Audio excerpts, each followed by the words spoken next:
Kemi nevojë për ndryshim, për m'ju afru rahmetit Zotit dhe udhëzimeve të Zotit. Allahu e ndryshov gjendjen tonë me një gjendje më të mirë, duke i afruar mësimeve të Allahut dhe porosive të pejgamberit sallallahu alaihi wasallam. Besimtar të nderuar, ndryshimi është nevojë e çdo kujna prej neve. Asnjë njeri nuk është i kënaqur në jetën e vet, por çdo herë ka dëshirë diçka më mirë.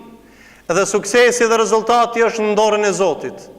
Prandaj mos të harrojmë se këtë sukses dhe këtë bereqet dhe këto mirësi na ka dhënë Zoti, por ne duhet të mundu se Allahu na ka kriju me mundësi për me ndryshu. Na ka dhënë mend, ka zbrit Kur'an, ka qu pejgamber, edhe kemi hadithe deri në ditën e fundit të kiametit për me marrë mësime, për me ndryshu në vetveten. Ndryshimi i botës, ndryshimi i shtetit, ndryshimi i shoqërisë, ndryshimi i familjes, fillon startimi i ndryshimit nga vetvetja. Prandaj mos ndryshojmë dynjon, mos drejtojmë dynjon, por të mundohemi ta ndryshojmë vetveten në raport me Zotin.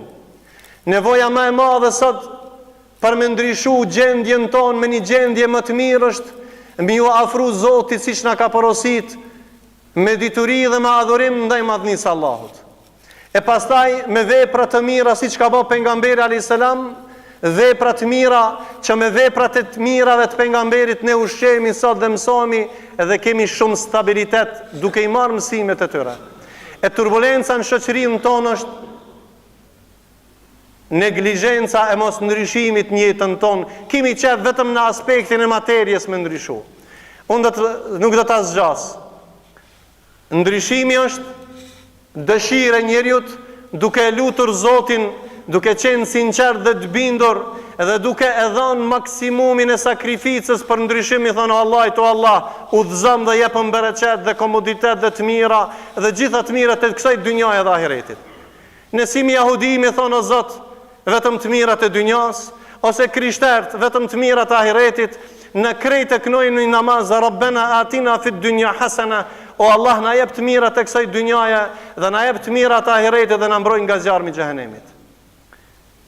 Pe tregoj vetëm një ndodhi të shkurt, një djalë i ri, je pas ka vënë vetit kusht, nëse e mbaron këtë shkollë, stadium të shkollës, fakultetin, do të jetë faktor për një element ndryshimin e nivelit botëror, ka me ndryshu dynjan. Kur e ka pitisat nivel të shkollës, thotë jo, unë nuk kokshna për me ndryshu dynjan. Thotë unë jam për me ndryshu një kontinent.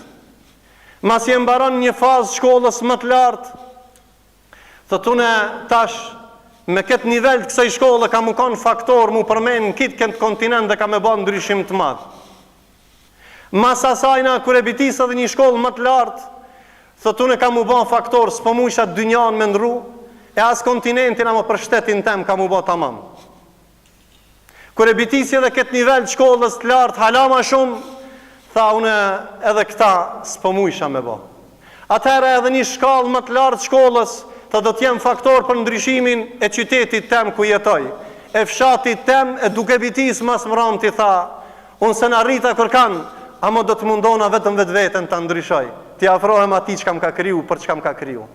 Prandaj, dynjaja starton për vetit, jo për dynjas. Pejgamberi sallallahu alaihi wasallam i lidhi njerëzit me Zot, dhe thirrja Muhamedit nuk ka qenë nivelin shoqëror si mjegull sistemet që kanë ardhur sot. Po ja u ka servu bindjen ndaj madhnisë Allahut dhe i kanë mësu akidën, imanin. E ja u kanë mësu menhexhin, shkollën e jetës tamam që duhet. Edhe ata kanë formu shtet edhe të ri të mirë dhe kvalitet. Prandaj nga kjo ndodhi apo ky rast i këtij djalit të ri me ambicie të larta, prej me ndryshu dynjan, ka thonë unë vetëm vetveten do ta ndryshoj. Kur unë dhe ti ndryshojna vetveten, akit kene më ndryshu. E lusim Allahun e madh që ne ta rregullojmë raportin me Zotin e madh, me ibadet, me iman, me dituri, me respekt, me akhlak, me sjellje dhe me bamirësi ndaj të tjerave dhe ndaj krijesave. E lusim Zotin e madh që Allahu na ban minel muhsinin, wallahu yuhibbul muhsinin. Allahu na ban bamirës. E bamirës është ai që ka beson Allahun, bamirës është ai që ka fal, bamirës është ai që ka flet mirë, bamirës është ai që ka vepron mirë. Allahu i don bamirës, Allahu na boft nga ata